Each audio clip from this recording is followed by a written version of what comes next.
bonjour à tous. Moi je m'appelle Adrien. On va se voir au moins 4 fois pour travailler sur un sujet que vous avez commencé à travailler apparemment, sur le loup.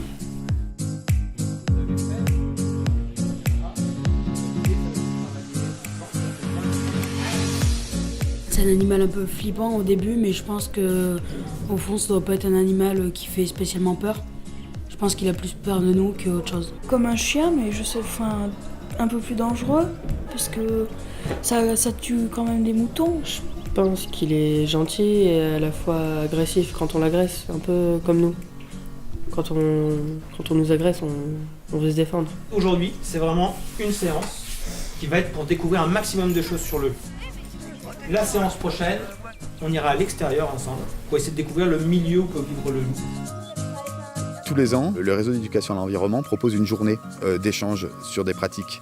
Là, on nous a proposé un outil pédagogique qui s'appelle l'animal loup. Et on a été plusieurs dans le réseau éducateur à l'environnement à s'intéresser à cette problématique. C'est pour ça qu'on s'est mis ensemble, qu'on a constitué le groupe loup et qu'on a démarré ce projet qui est Loup qui es-tu. Les loups ont des hurlements stridents, c'est des animaux qui ont des poils ou fourrures. Ils chassent le gibier avec ses grands canines. C'est un dispositif qui est innovant et donc travailler sur cette thématique, c'est un réel défi parce qu'au-delà de l'apport de connaissances, mais d'arriver à mettre en mouvement, à créer un dialogue.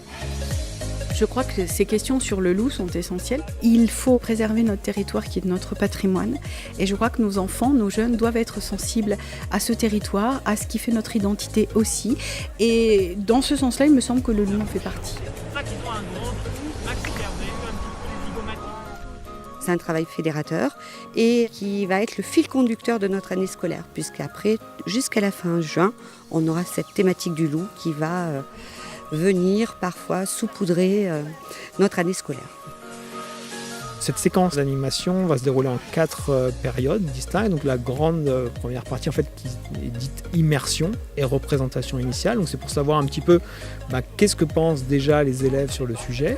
Et puis après leur faire découvrir un maximum de choses sur le loup et tout ce qui tourne autour pour qu'après ils puissent être acteurs de leur apprentissage en choisissant une thématique qui les intéressera, qui égaillera leur curiosité et qui puissent effectuer des recherches, un travail autour de cette thématique.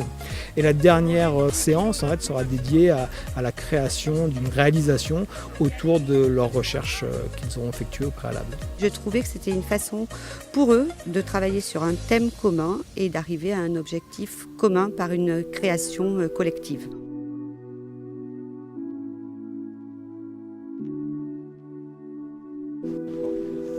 Alors là, ce petit bois qui est derrière est assez adapté à l'observation des animaux parce que, vous avez vu derrière nous, il y a de l'eau. Et donc on va essayer de trouver des petits sentiers dans la forêt. Alors là, il a vraiment carrément gratté avec ses bois, donc c'est un chevreuil. Loup qui es-tu, c'est un programme pédagogique qu'on propose en priorité au lycée agricole. Le travail que l'on fait là, c'est de la préparation, en fait, que le loup va sans doute revenir. Si on le laisse faire, naturellement, il va remonter, il va conquérir de nouvelles zones dans lesquelles il était présent avant. Les élèves sont confrontés à cette problématique du loup, aussi par leur entourage familial, puisque souvent ils sont issus en fait, du monde agricole, et aussi c'est quelque chose qui va être récurrent dans leur futur métier s'ils sont éleveurs ou techniciens agricoles. Alors on va la démarrer, et puis on va l'accrocher, et après du coup dès qu'il y aura du mouvement autour, il va y avoir une petite vidéo de 20 minutes. Voilà, donc je l'ai mise un petit peu comme ça vers le bas. Et alors il y a une technique qu'on va faire comme les loups. Vous savez comment ils marchent les loups? Ils se mettent sur leurs traces à la file indienne.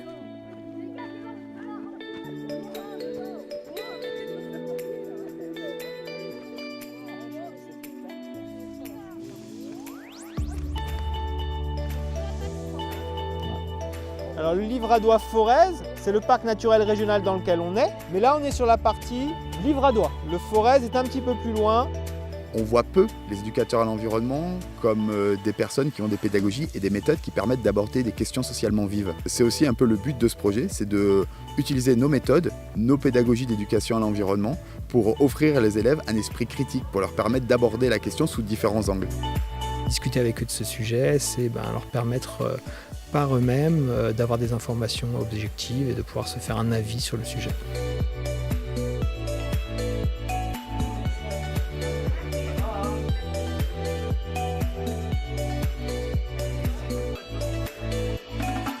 On va écouter le témoignage de Jean-Claude et puis après on se remettra au travail en petit groupe.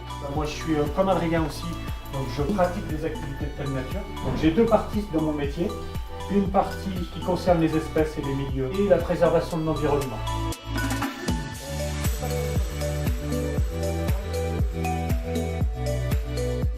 La première séance, je l'aimais pas.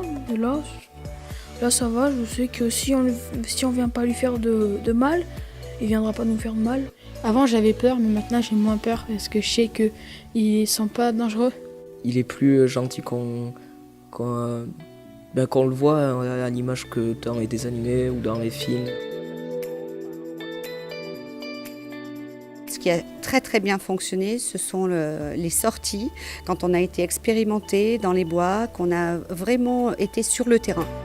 Je constate une progression des élèves, du coup avec différents procédés en fait, éducatifs qui ont permis d'immerger les élèves dans un premier temps, plus des aspects théoriques, des aspects pratiques. En parallèle, nous sommes allés dans un parc animalier et j'ai été très surprise de la quantité de connaissances qu'ils ont pu retenir. Ce qu'ils ont retenu, c'est que finalement, le loup, c'est pas le grand méchant loup dont on a peur depuis qu'on est tout petit. Il a sa raison d'être là et c'est apprendre à le connaître, ça c'était intéressant. J'ai vraiment pris plaisir à pouvoir leur faire découvrir, à partager un peu certaines de mes connaissances et puis aussi une démarche qui est celle de s'approprier son travail et d'avoir envie en fait, d'expliquer ce que l'on apprend.